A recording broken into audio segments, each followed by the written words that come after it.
Hi, first of all, a very happy Chinese New Year or Kung Hei Fat Choi. I thought that today I will make a very crossover dish, mutton, and I had this for the first time in Beijing. It's a northwestern or northeastern style of cooking mutton, Sichuan style, but I'm going to do a little bit of tempering in this festive season of Chinese New Year to make it a little bit of a crossover between Indian and Sichuan, but I'll keep the core ingredient Sichuan spices. The key ingredient in the Sichuan spices in the cooking of the mutton is red dried chili and peppercorn. Those are the two things. And I'm going to infuse it with fennel and cumin. Cumin actually is core to Sichuan food as well. So this is another crossover dish on the occasion of the Chinese New Year from Bordo's kitchen. Hi, so let me now show you the ingredients, right? And again, I have only used two ingredients which are outside of the normal Sichuan mutton, which is I brought in the Indian flavor. So if you can come closer, let me show you.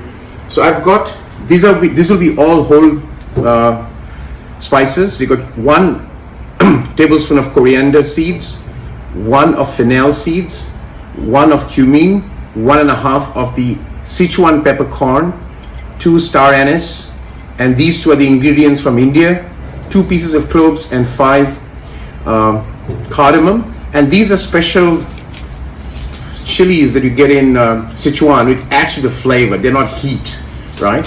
So that'll be the whole spices. Then here is what is very special Sichuan pepper or Sichuan chilies. Now I'm going to de-seed them and then I'm going to soak it in warm water and make the paste for the Sichuan sauce. Now if you remember, this is nothing different to the Matania red chili actually. It's just that it has a flavor, a different flavor, right? And then I'm going to add kind of 15 garlic whole. I'll just thresh them before I cook, and I'm going to slice the ginger up in very fine slices, whole of the ginger. So that's the ingredient, very common, very simple, but what is important is to get the ingredients, especially the chili, similar to lal mas or the Rajasthani, lal mas. You need the right chilies to make this. All right, so we'll go back and come back to the cooking process.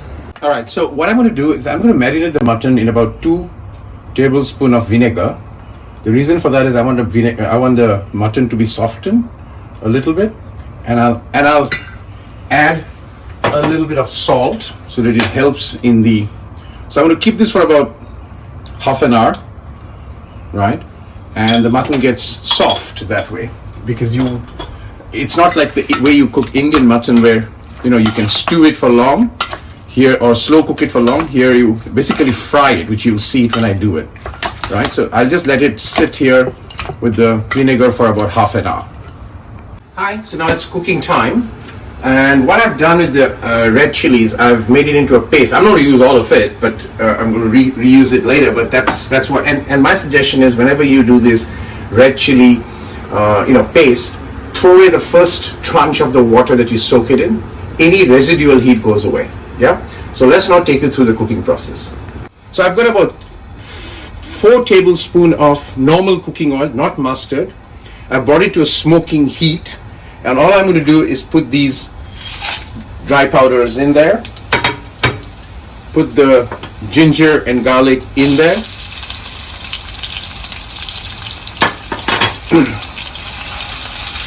And I'm just going to fry it lightly as it is, for a minute. That's about it, right? So that I allow the oil to fuse out the spices, the fragrance of the spices. And as that's done, remember I had soaked it with vinegar. I'm going to keep that vinegar, right? And I'm just going to put this in. And from here on, I'm going to add some salt. And I'll do the salt test later. It's really frying it in this spices, and then I'm going to stew it a bit in a heavy bottom pan that I always use my mutton to cook. But first I'm going to fry this in the spices. All right, as this is frying, again, this is very common to normal Sichuan. I'm not using Sichuan powder. I'm using instead of deghi mirch, right? Because that can get very, very spicy. Not spicy, very hot and numbing to the tongue. Turmeric, they use turmeric as well. and coriander powder. I have already used coriander seeds, so coriander powder, right? And I'm going to fry this for a while till it really gets infused with the spices, and we'll come back into the last step. This has been frying for about 10 minutes, and you can see the water that's come out. At this stage, and this is just water from the meat, which is what we need, I'm going to transfer to a flat bottom pan because I'm going to stew this. I'm going to switch it on. And at this stage, I'm going to add the Schezwan sauce.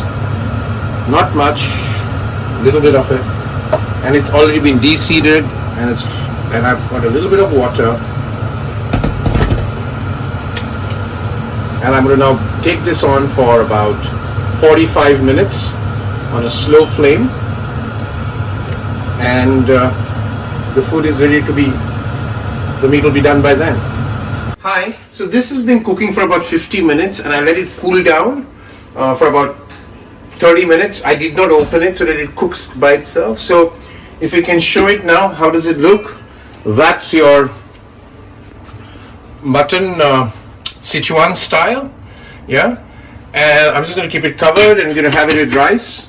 So this was a fusion. I wouldn't say fusion. It was a Schezwan dish, but I added only 2 ingredients: cloves and cardamom from India, to add to that fused flavor. Excellent dish. All the ingredients doesn't have to rely on Schezwan. You can get them in India. You can get them anywhere in the world. If you don't have the Schezwan red chilies, you can use a normal red chili, dry red chili, and you can cook the dish. So here, wishing you all a very happy Chinese New Year and a great year ahead. Roar as the tiger. Till we come back again from Bordo's Kitchen.